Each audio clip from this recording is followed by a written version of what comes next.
So I think we'll go ahead and get started. Just a couple housekeeping things. You will be muted, so if you have any questions throughout the presentation, feel free to put it in the chat, and then we will revisit that at the end during our Q&A session. So feel free to put that in as we go through. So I'm going to go ahead and hand it off to Michelle. She is our clinical director at our Display Center, and she will introduce our webinar and our team.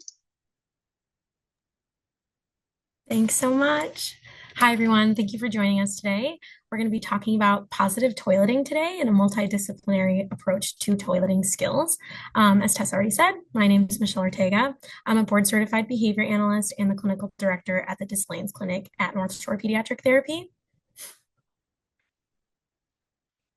So at NSPT, we offer multidisciplinary services in clinic, including ABA, speech and feeding therapy, occupational therapy, mental health services, physical therapy, and neuropsychology supports, including an early autism testing clinic. So we have a little information if you're interested in contacting us or you're interested in starting services.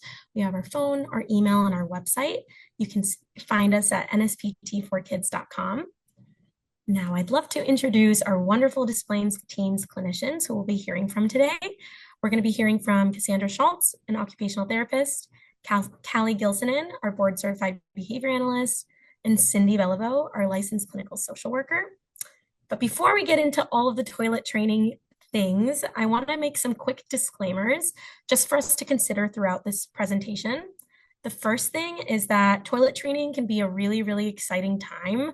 There's very high motivation to have your child be toilet trained, and we really want to make sure that your child is truly comfortable and ready to start toilet training. We don't want to get too excited and push a child too hard so that we can really foster success and positive experiences. Our next disclaimer is medical barriers. We want to make sure that we address any current barriers to toileting with your physician to rule out any medical reasons they might be occurring. So some common examples I see with my kids is avoidance to toileting due to a history of like painful bowel movements due to constipation. And the last disclaimer is that we really want to make sure that we're in a stable place in our lives to really invest the time and resources and even emotions that are involved with going through toilet training. It may not be a good time to teach if you can expect any big moves like a change to a new home, a change in medication, or a change in school. But with all that being said, let's hear from our clinicians, starting with Cassie in occupational therapy. Thanks, Michelle. In this presentation from an OT point of view, we'll be talking about the building blocks you need to have toileting skills. And then we'll talk a couple of activities, modifications, and adaptations you can make to the toileting environment to increase independence in your child. For ABA, we're going to discuss the function of behaviors, so why the behaviors occur related to toileting, and modify the environment to set up your child for success. And from a mental health point of view, we're going to work on identifying some of the stressors that might bring about anxiety surrounding toileting. And we're going to look at some solutions to help lessen and alleviate that anxiety.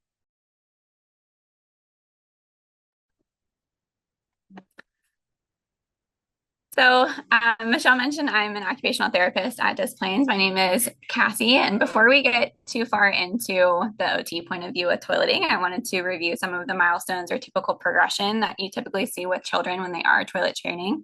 But just to let everyone know that this isn't always necessarily a linear process. Ages vary across various reasons and various ways. So keep this in mind when we're going over this presentation and the progression in general. But typically when children start to show interest or the signs of readiness for toileting, they'll show some emotional distress when they're wet or soiled.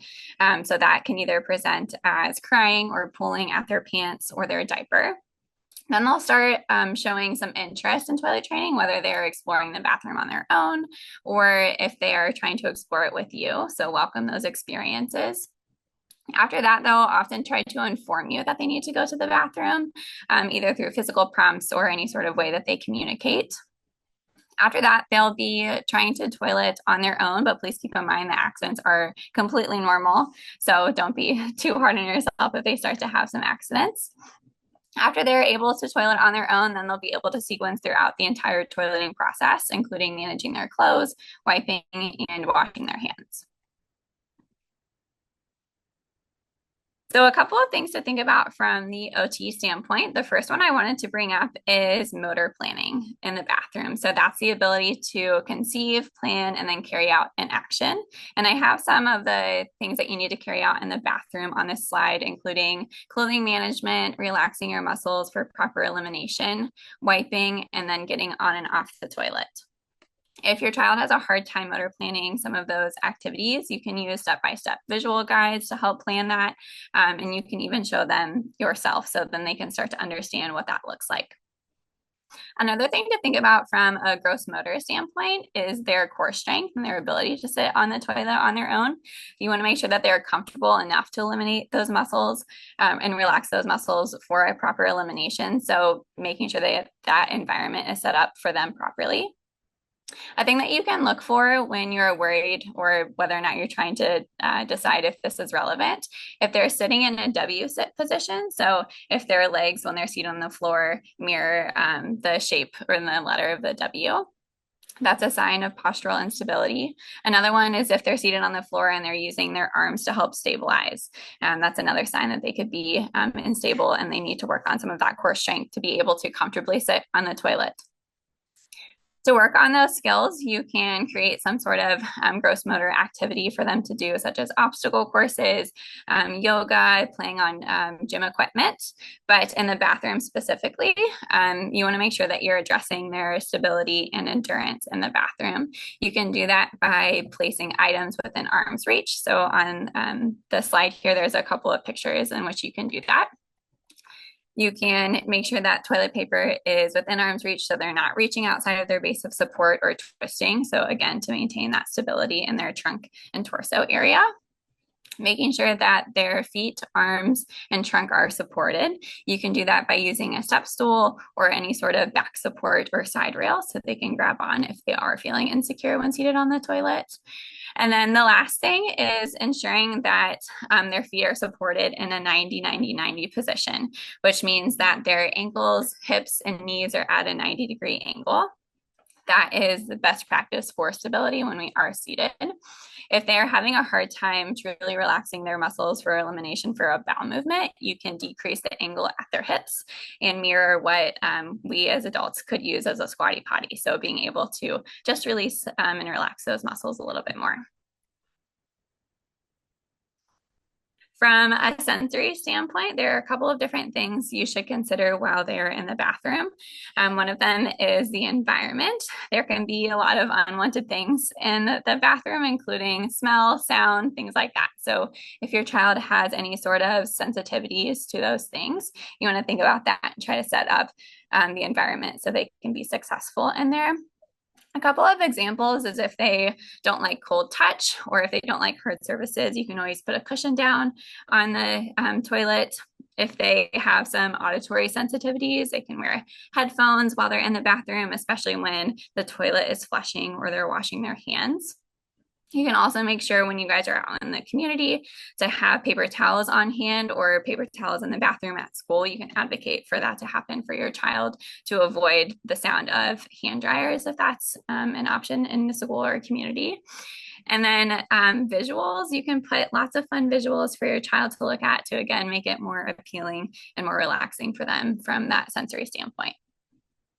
The next aspect of the sensory regulation piece I want to mention is our interoception skills.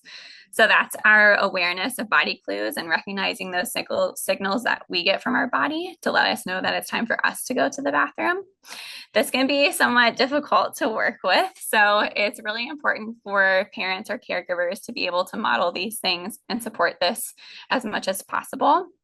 You want to help them differentiate between the feeling of being hungry and feeling full, and then what happens after you feel full.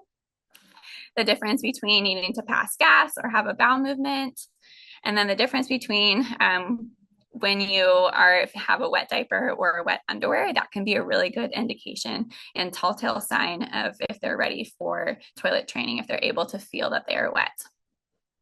To help with this concept, because it is kind of difficult to comprehend as a child, I often use this daily check-in form with my kids when we were working on building those awareness skills of our body clues. So you can walk through the different things of your body. It doesn't even have to be related to toileting per se, just to help them gain recognition of what's going on in their body. So if their heart's beating fast, giving those examples, if their hands feel clammy, if they're feeling sweaty, so on and so forth.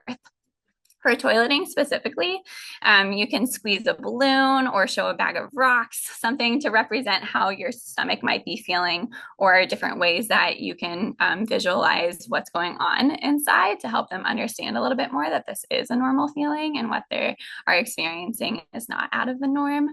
So those are just a couple of examples of how to help build those interoception skills, but it's really important from a parent and caregiver standpoint to advocate for that and show as many visuals and examples of that as possible. So one of my favorite parts about being an occupational therapist is the play aspect of what we do. And this is no different with toileting. You can incorporate play in anything, which includes toileting. When you are working with children who are trying to gain those skills, you want to think about their attention span and engagement overall. If they have a short attention span, don't like to sit for a long period of time, you want to try to create a really fun environment, whether they're reading books, listening to music, anything like that, to keep them involved and engaged while they're sitting on the toilet or just in the bathroom in general. You also want to use their play skills to their advantage. If they are able to imitate actions, or they really like pretend play, that's the perfect opportunity to work on those toileting skills. You can use dolls, action figures, Play-Doh, anything like that to help kind of use those skills for toileting. If they are playing with an action figure and you're playing with them, you can say, oh, this person needs to go to the bathroom. Or if they're playing pretend in the kitchen and they give you a sandwich, you can say, I just ate.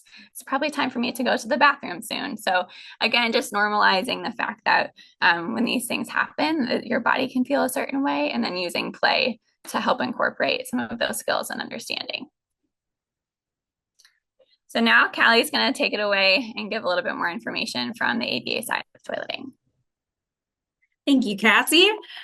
So some background information before you get started. And an important word that'll come up a bit is reinforcement, which is something you do in order to increase the likelihood of the behavior happening again. So what that means is if I want them to engage in toileting, I'm going to make it fun. And I'm going to really, similarly to what Cassie had said before, it could be providing attention and praise. It could be playing. It could be games. Some other techniques to note include gradually teaching a new behavior through reinforcement until the target behavior is achieved. So it's kind of starting slower and building it up. And then also just building a positive relationship by delivering high preferred reinforcement. So something that your child really, really loves should be reserved for something such as this is like a new skill that they're building. It could also be communications or interests, anything along those lines. For prerequisites, your child should be able to get onto the toilet, stay in the bathroom, and tolerate sitting on the toilet, and then increase the length of time that they're sitting on the toilet each time. Make sure your child is drinking a lot of fluids and avoiding salt so that they can void consistently. Change their pull-ups in the bathroom prior to getting started to get them more comfortable with the bathroom, and then reinforce each step of the skill as you get closer and closer to the target. So providing praise throughout rather than just when it's finished. Having your family on board, family members, parents, all need to be on board to help generalize this skill to other settings. Consistency is key. Finding something that your child loves. So this could be like the most favorite thing that they possibly have, a game, a toy, even the iPad, having them earn those things for using the toilet. And then make it a happy experience by playing music, coloring, watching videos together. They'll need to be able to tolerate the toilet and not be scared of the bathroom in order to move forward. Once the bathroom isn't scary, you can switch to underwear at all times besides bedtime. And then there's no one size fits all. So toilet training should be individualized to your child. There are many reasons why behavior might occur. So paying attention to what happens right before or right after the behavior could help them really get to know your child or get to know why they are hesitant to using the toilet. Then as we're learning, take your child more frequently in the beginning. I recommend about every 10 minutes. Set a timer and show a picture of the toilet or tell them the toilet. You could say, I want the potty or pee-pee. Encourage them to touch the picture and repeat it if they're able. Sit on the toilet for about 1 minute. If they pee on the potty, then you can throw them a little party, a little potty party. Give them their absolute favorite thing. And then if they don't void on the toilet, you can just simply pull their pants up and resume whatever you're doing. And then reset the timer for another 10 minutes. I've included an example data sheet. So that would be able to provide information on how often they went to the bathroom, who took them to the bathroom, and then their experience within the bathroom. If they went to the bathroom, if they voided on their own, if their pull-up was dry, information like that. Once they're accident-free for about 2 days, I would increase the intervals to every 15 minutes, and then you can systematically increase from there until they're urinating regularly. Then continuing to learn after success, you can keep accidents neutral. As Cassie mentioned, accidents are typical in the development. So make sure your tone is monotone and you kind of keep your reactions neutral. You can avoid appearing angry or frustrated, but also refrain from providing that reinforcement. And then if applicable, you can do dry pants checks. So like halfway through intervals, you can ask them if their pants are dry and then have them feel their pants, throw them a little party also just to reinforce them being dry. And then you can also do, smaller reinforcements if the praise isn't exciting enough. You can maybe play a game or play a video from the iPad. And now on to Cindy for the mental health perspective. Hi, so I'll be talking as an LCSW licensed clinical social worker. And another thing I'm able to talk about here is lived experience. So I'm the resident mom in the group here, and I have 2 older girls. They're in their early 20s now. So I'll share a little bit about lived experience of them, watching my nieces and nephews, many friends go through the potty training process as well. So one of the things we're going to look at as from a mental health perspective is why might kids be anxious about the potty? So anxiety is a feeling of fear or apprehension about what's to come. It's a new skill for these kiddos. So they may be anxious about change in general. There's some kids who just are like their routines and are apprehensive about any types of change. They may have had previous hurtful bowel movements in the past. And as Cassie mentioned, they may have sensory sensitivities. They may be very disturbed by loud noises or flushing. So what are some things we can do to help lessen their anxiety? We want to try to replace their anxious associations of the bathroom with fun associations. So we can do this again by bringing a toy, singing songs, blowing bubbles, putting food coloring in the toilet water, using markers to decorate the potty. Anything to make it to have fun associations with the bathroom, with the toilet specifically. Boys can make it a game, doing target practice with Cheerios put into the toilet. We can also use some books or videos to help with teaching. Again, and we'll have some examples of these later in the presentation, but kids learn from, some fun sources, right? So if your child finds it hard to tolerate the toilet flushing, we can encourage the child to first just jiggle the toilet handle. We can help them explore the toilet more, maybe even take off the tank lid, let them see what's inside, what happens with the flush. If we're making it less, if they understand more about it, hopefully it will be less scary, less anxiety provoking. We can put some food coloring again into the tank, see what happens. To reduce the flush noise, if sound is the issue, we can close the lid, add towels on top of the closed lid, sit on the closed toilet while your child flushes. Maybe some of these things will help make the noise a little bit less intense. If they are afraid that they'll be flushed down the toilet, we could put up a blown up balloon, a banana in the toilet, to show that if these things that are so much littler than them can't be flushed down through the toilet, neither can they. So one of the, a specific skill to help kids go through anxiety is called laddering, which is identifying the major barrier and taking small steps towards increasing comfort level till reducing the anxiety towards the end, towards the larger issue, taking it little steps at a time.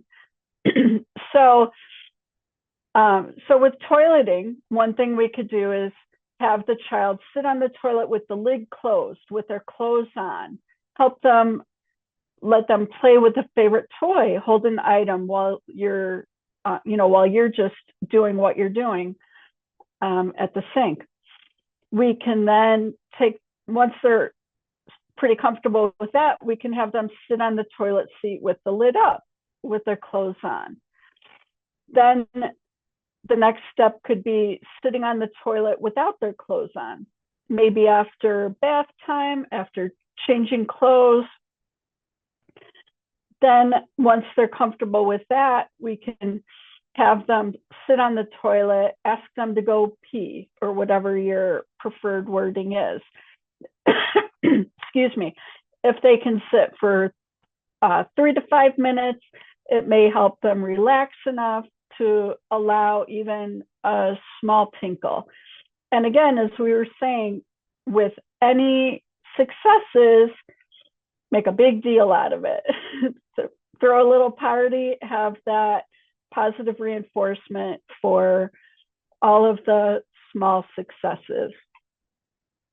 You could also have it become part of their schedule.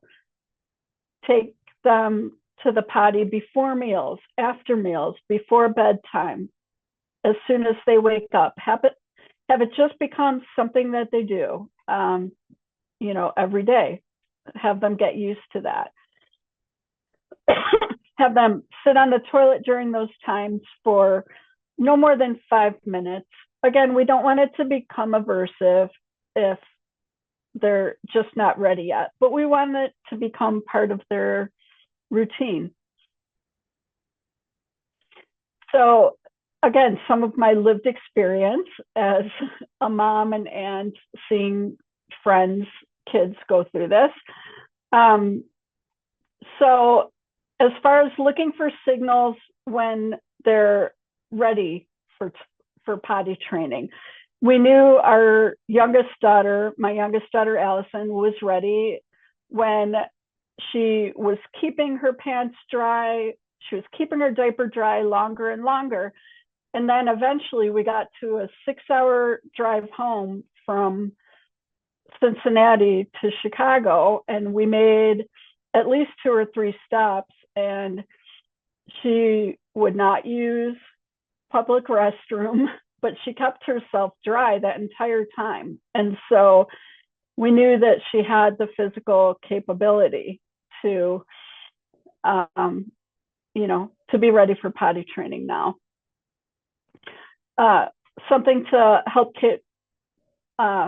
letting the kids pick out their own big kid undies helps them have some ownership, helps make it kind of fun. If they're able to pick their character, their colors, whatever they want.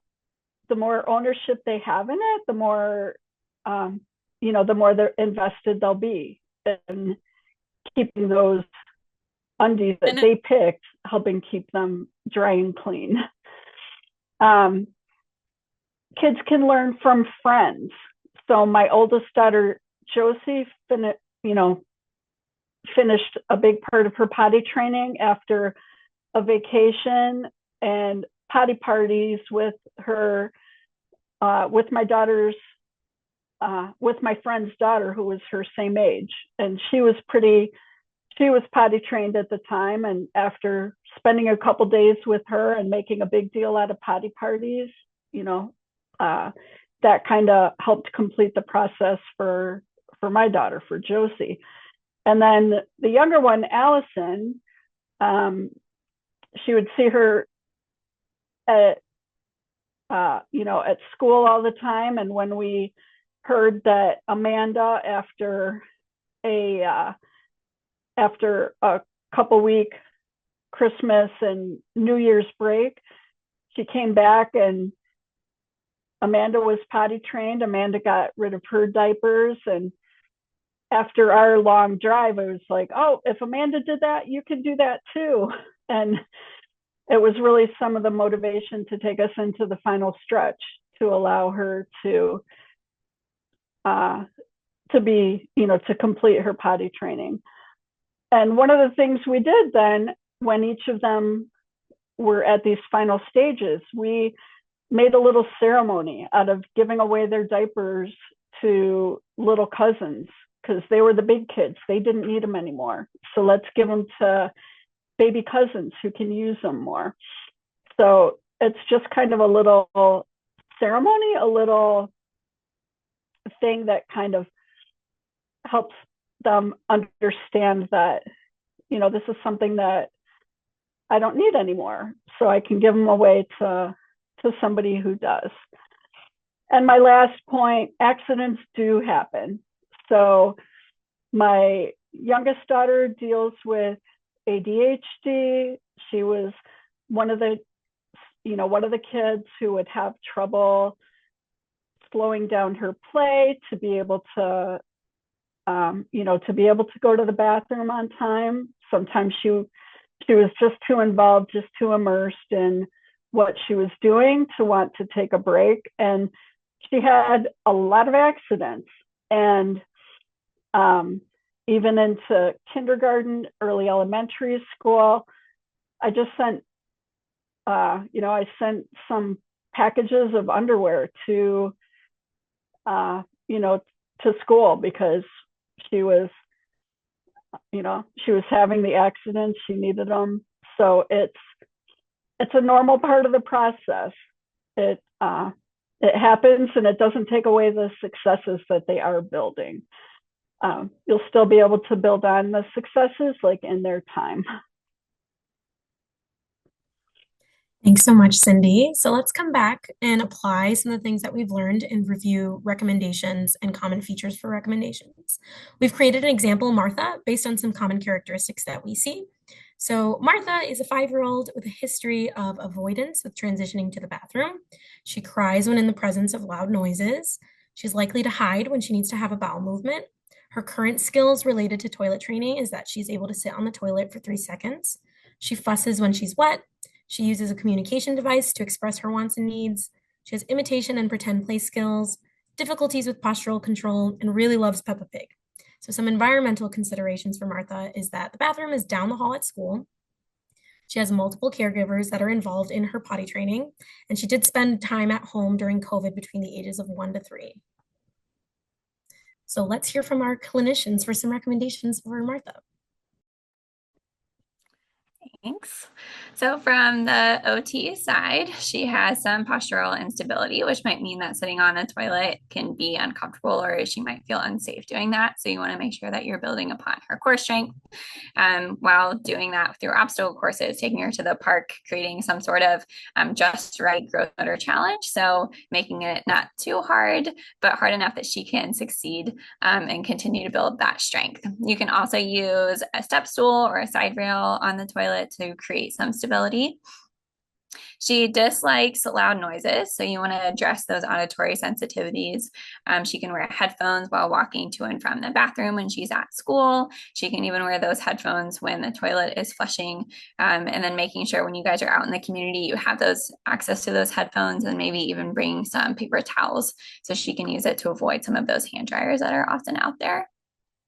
From an interoception piece, she fusses when she's wet. So she knows that she's wet, which is a good sign that she has some understanding from a body signal standpoint. So continuing to build upon that.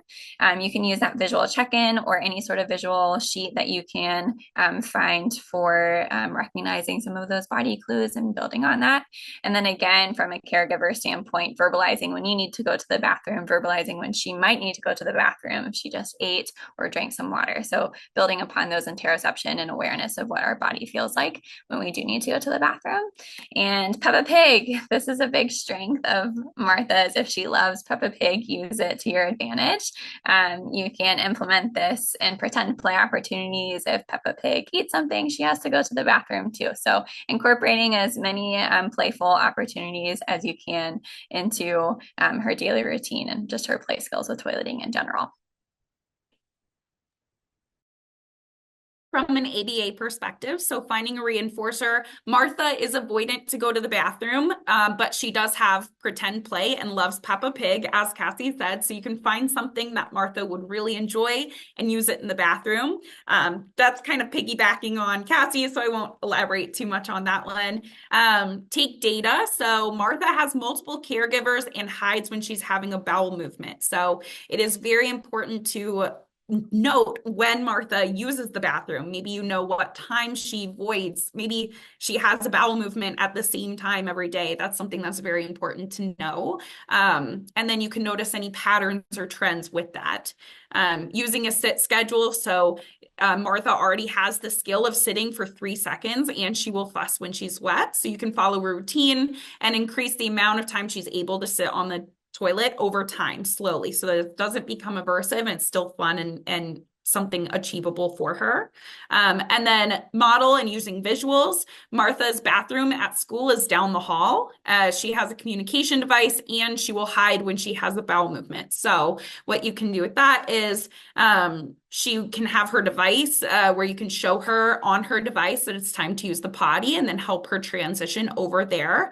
And then also placing visuals in the preferred hiding spots. If there is a consistent, you can put a toilet picture on the wall just to give her some visual cues of where she should be going at that moment. Thank you, Callie. Then from the mental health point of view, some of the things that are specific to Martha, we can help address her anxiety about noises and bowel movement pain. Cassie talked a lot about this from an OT perspective. We can use sensory adaptations, and we can also help Martha realize that her discomfort is very temporary. So we can acknowledge sometimes it does hurt.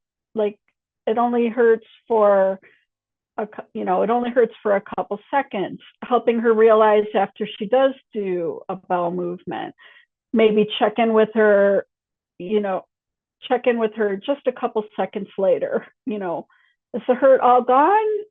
It goes away quickly, helping her acknowledge her acknowledge her anxieties and try to help her know that they're very, that they're short-lived.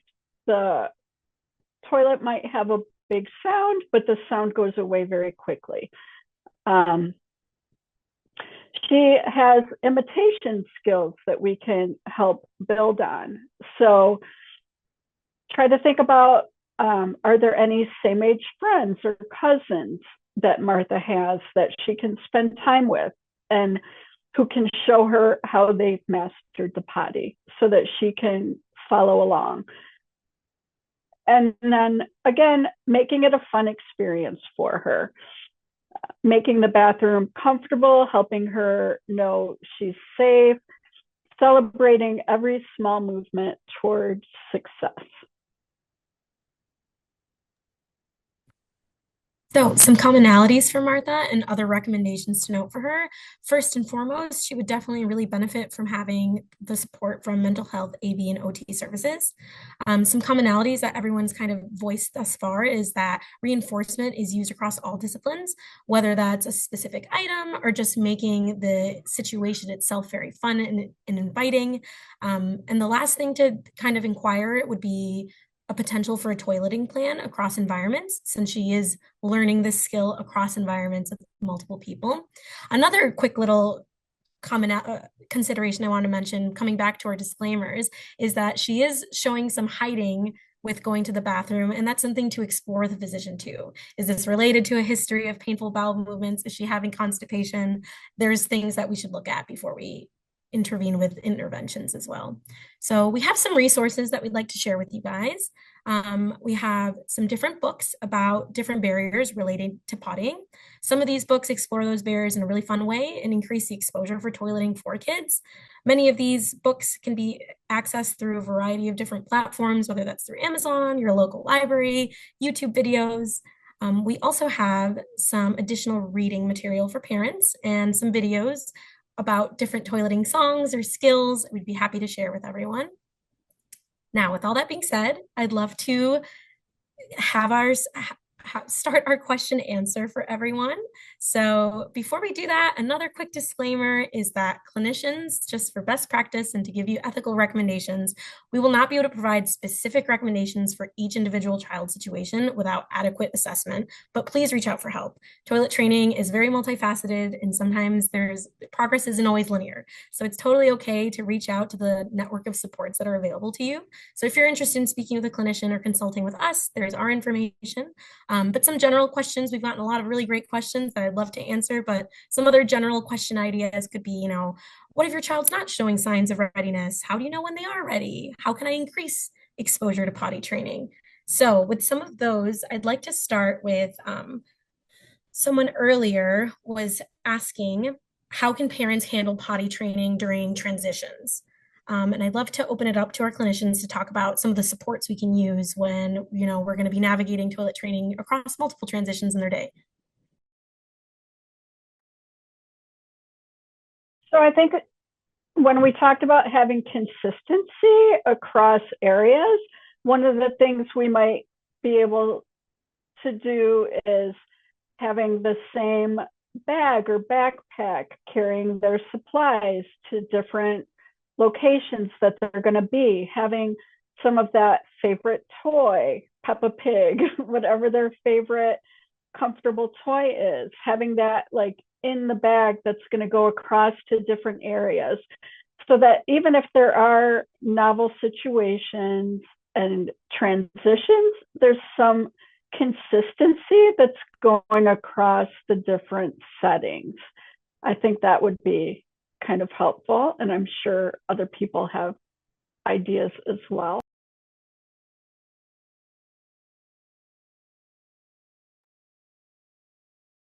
I also would say, having that consistency across different settings. I think they also were mentioning like moving to a new home or starting a new daycare. If it is, your child better than we do, as Michelle said, there are a lot of factors like history that we might recommend something right now that might not necessarily be true just based on your child's history. But I would say, being as consistent as possible. If you know that your child does really well with routines, add it into their routine, have those visuals, having a printed out photo of a toilet, or, a written schedule if they're able to read, or visual schedule if they're able to follow, that would be very beneficial.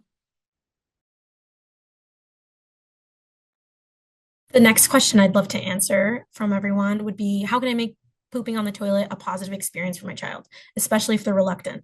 I think another question that was voiced is, the differences between having success with urine versus bowel movements. That's a very common challenge for a lot of kids.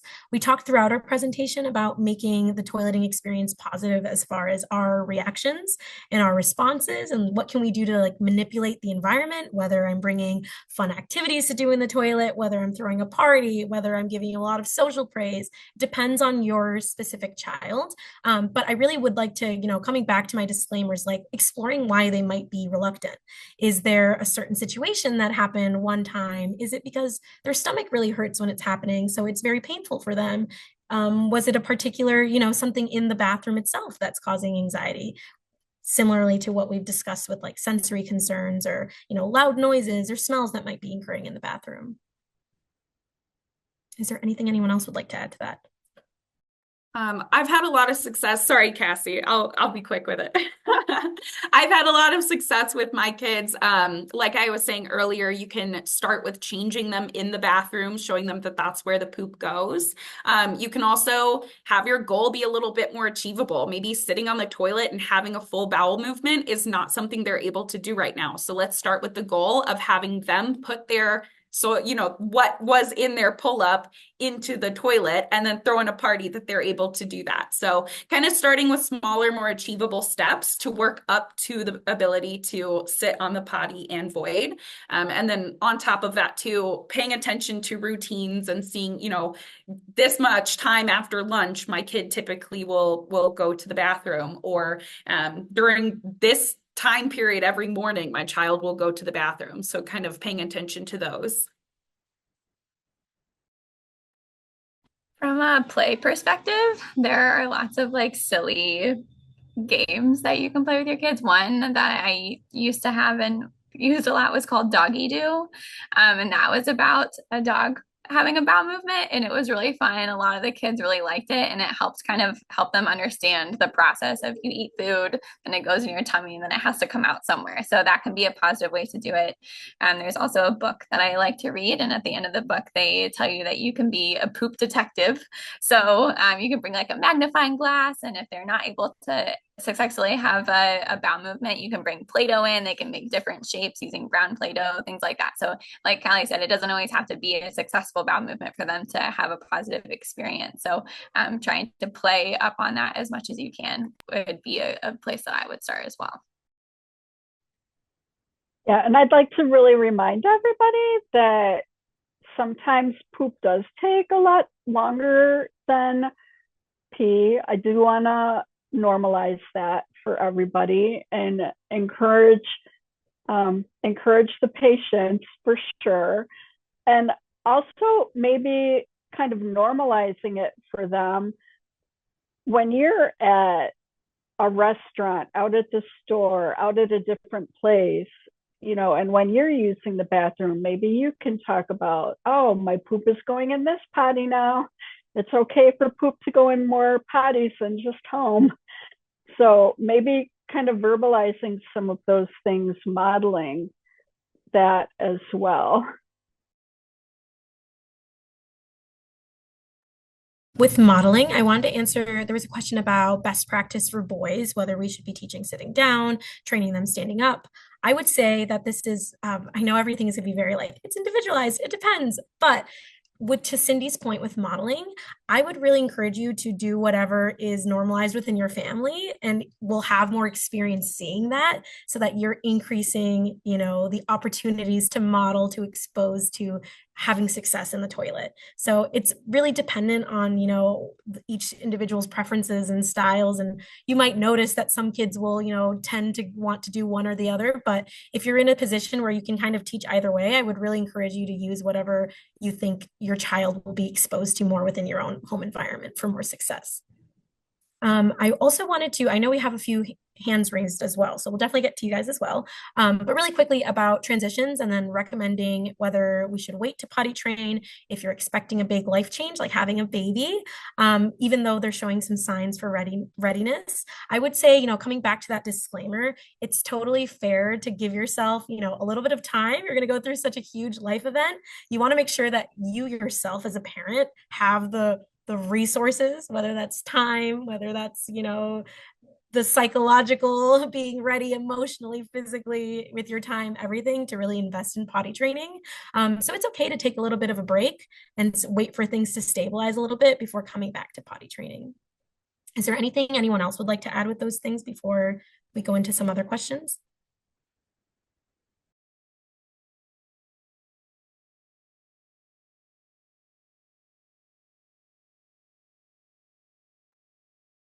Great. I think we can move on to some of our other questions then. So we talked a little bit about potty training in general. I've seen some people ask about potty training with children that are non-speaking. I'd love to talk some more about that. We've talked a lot about modeling and modeling with ourselves, with peers, with friends, with play, with videos, with books. There's lots of different ways to model a skill. Depending on what kind of communication modality your child uses, I would really encourage that you use that modality to communicate about the pottying situation that you're working through. I myself currently, I have a client who really learns a lot from modeling. So we make it a very specific point, a strategic point to be near him when we are voicing that we need to go to the bathroom and give those people a lot of positive attention for doing that. I'd love to open it up for our clinicians if they have anything else they'd like to say about potty training for someone who is non-speaking.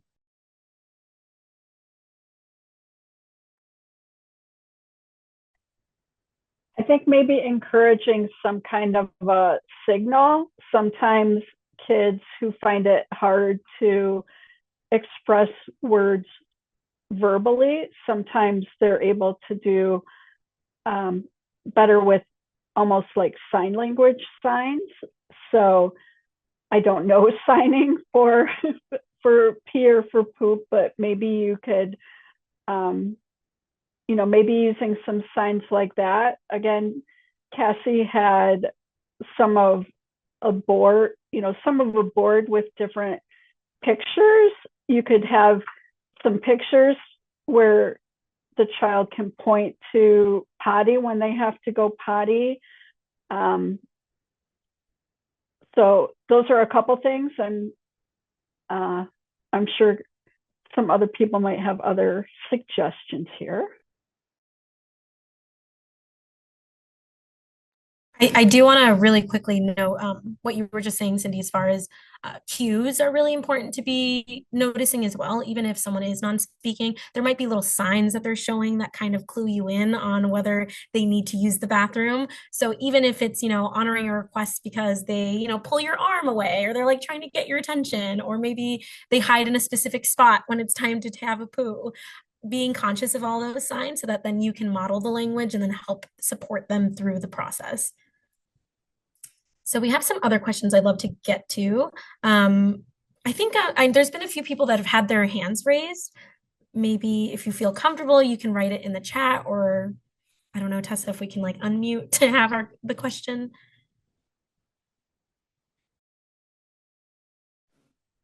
Hi. Hi, my name is Anat. I saw that you guys enabled the unmuted. Is it okay if I ask a question? Yeah, totally. Okay, thank you. Our son is 2 years and 2 months old. We're on the potty learning process for about 2 months. He's doing overall well with pee, and he has a little potty. And I've been starting to kind of get him in the habit of, trying to go potty before we leave the house, do potty, in between things. When I pick him up, I have a portable potty too, so I try to take it with me when I'm picking up at daycare. So before we go to the playground, I say, let's first do potty or pee and then go play. So I try to phase it kind of right before something he really wants to do. And often it's okay and he does it, but then at the same time, he also is very resistant a lot of the times. He's like, no, no, no, there's meltdowns. And because I was just putting a lot of pressure on it and myself, I think he was feeling it too.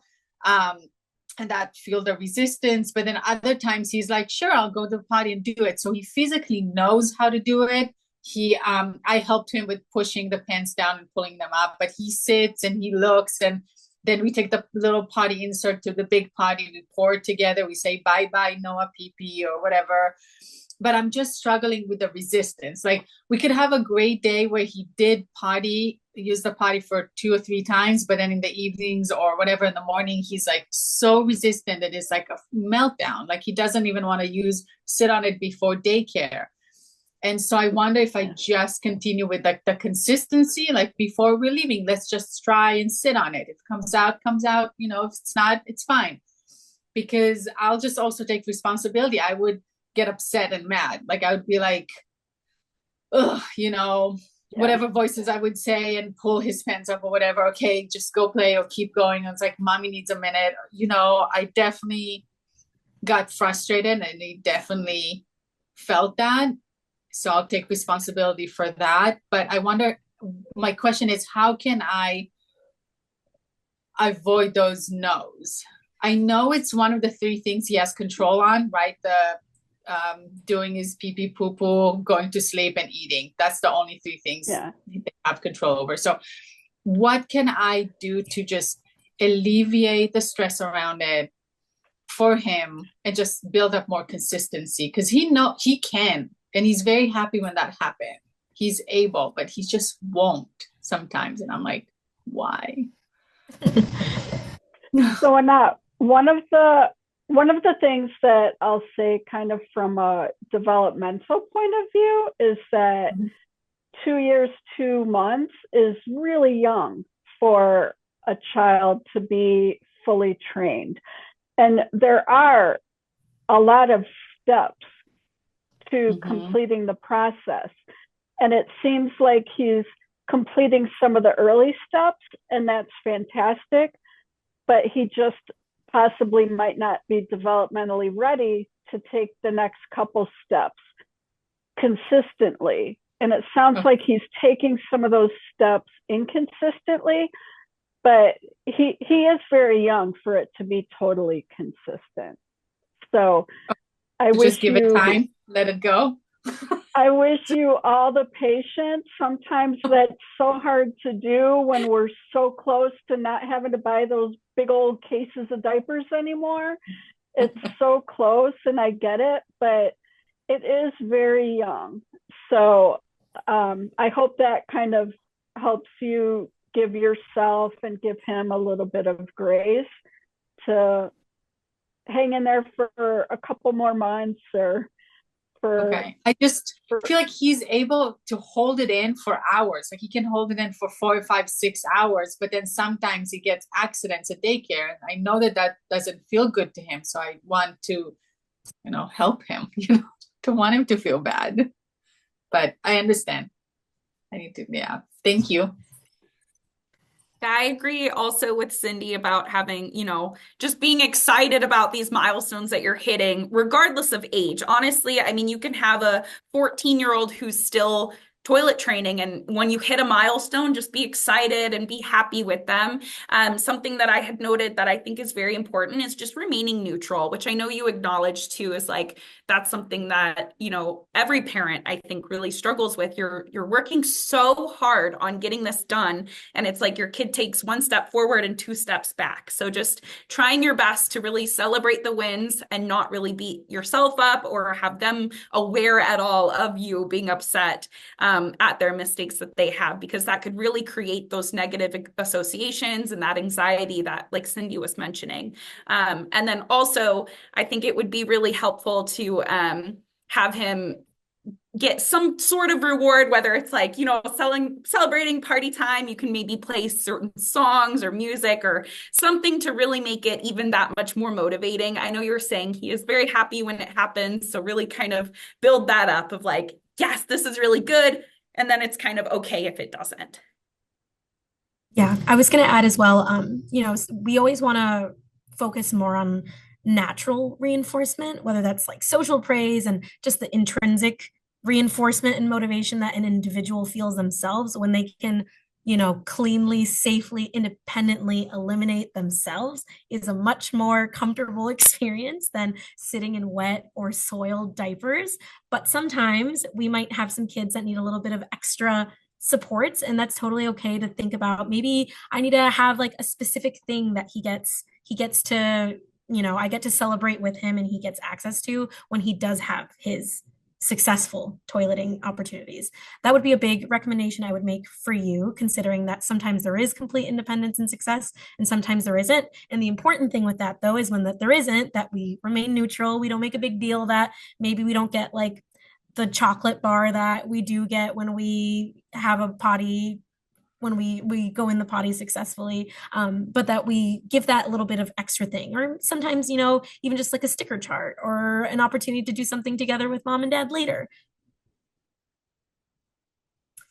I'd love to answer Corinder. I hope I'm saying your name correctly. Your hand has been raised for a little bit. Yeah, I just want to get on with you at the end, but my son, he's all right for for a wing, but when he comes for a poo, it, like he can't have a poo, and when I asked him to go for a poo, he said no, no, no, but he always do it in his diaper, but then he always let his hand dirty, like have poo on his hand.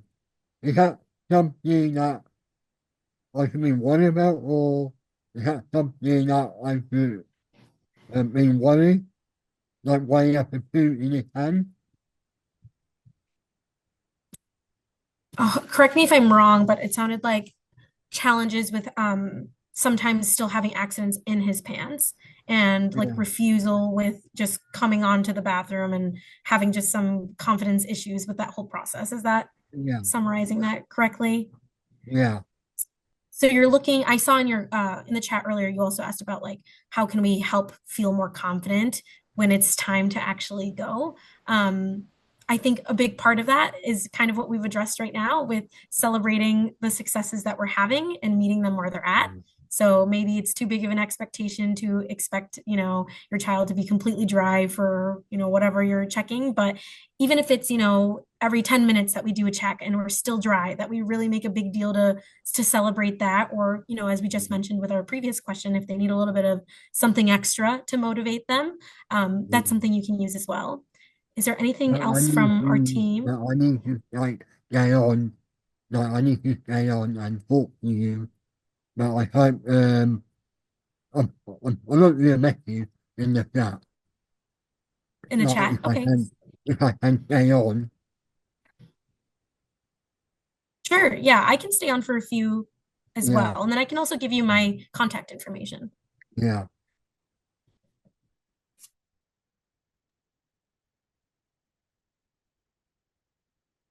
One thing that I wanted to kind of loop back to, I know a couple people were specifically talking about their kids being non-vocal, nonverbal. So just kind of looping back, let's say like your child is not indicating that they have to go at all. Like earlier we were saying maybe there's some kind of indicator of like them pulling your arm.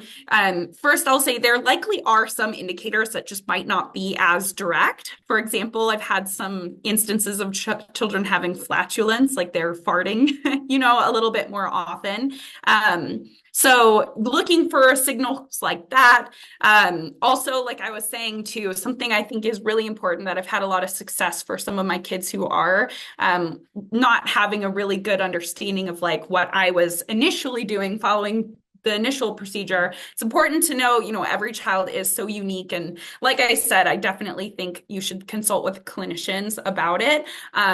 But I've had a lot of success with those schedules. I hate to mention it again, but just kind of recording how often it happens, when it most likely happens. There likely are trends. And if not, I really recommend talking to pediatricians too, because that also could be, for example, like if they just have diarrhea all the time, like that is something that I definitely recommend talking to their pediatrician about.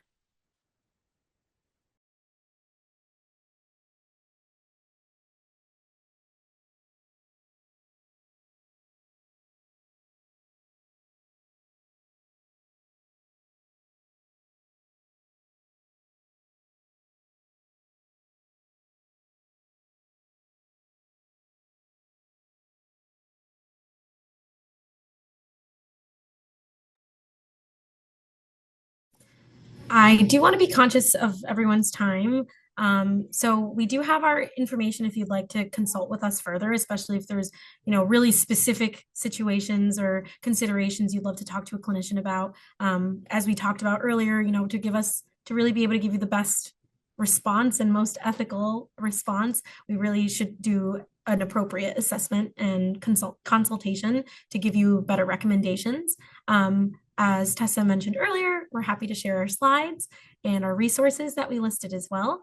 Yeah, thank you so much for coming, everyone. Thank you, everybody. We will be sending an email after this with the slides and the recording for you to reference as well.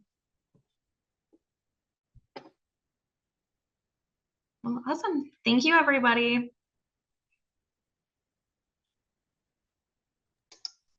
Thank you all.